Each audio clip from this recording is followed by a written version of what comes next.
Serial तुमसे तुम तक के आने वाले अपकमिंग ट्रैक में जहां एक तरफ आर्या और अनु का रिश्ता आगे बढ़ रहा है क्योंकि अनु आर्या की इतनी केयर कर रही है कि फाइनली आर्या का डिस्चार्ज हो चुका है और अब वो घर आ चुका है।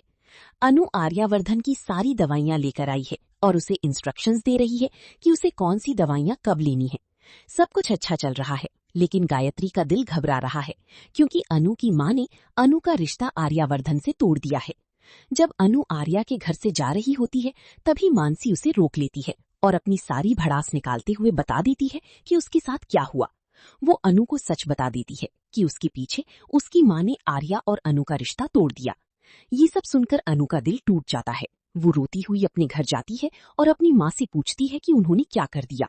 उसकी माँ साफ कहती है कि उसे आर्या सर को भूलना होगा क्योंकि उसकी शादी उनसे नहीं हो सकती। लेकिन अब अनु ने ठान लिया है कि वो शादी करेगी तो सिर्फ आर्या सर से ही करेगी, वरना कभी शादी नहीं करेगी। इसके बाद वो अपना सामान लेकर सीधे आर्या के घर पहुंच जाती है। आने वाले ट्रैक में अब पुष्पा जी को मानना ही पड़ेगा क्योंकि अनु अपनी जिद पर अड़ चुकी है। अनु के साथ लगातार खेल हो रहा है, कभी हाँ कभी ना, लेकिन अब वो अपने फैसले पर डटी हुई है। आने वाली एपिसोड में अनु एक बड़ा कदम उठा चुकी है और उसका साथ उसके पापा देने वाले हैं क्योंकि पुष्पा जी ने हदें पार कर दी है। मोहल्ले वालों की बातों में आकर उन्होंने अनु की खुशियों पर पानी फेर दिया। वहीं दूसरी तरफ बड़ा ट्विस्ट ये है कि जलंधर पकड़ा जा चुका है। झंडी ने उसे गन पॉइंट पर पकड़कर पुलिस स्टेशन पहुंचा दिया है। अब उसकी अच्छी तरह पूछताछ होगी।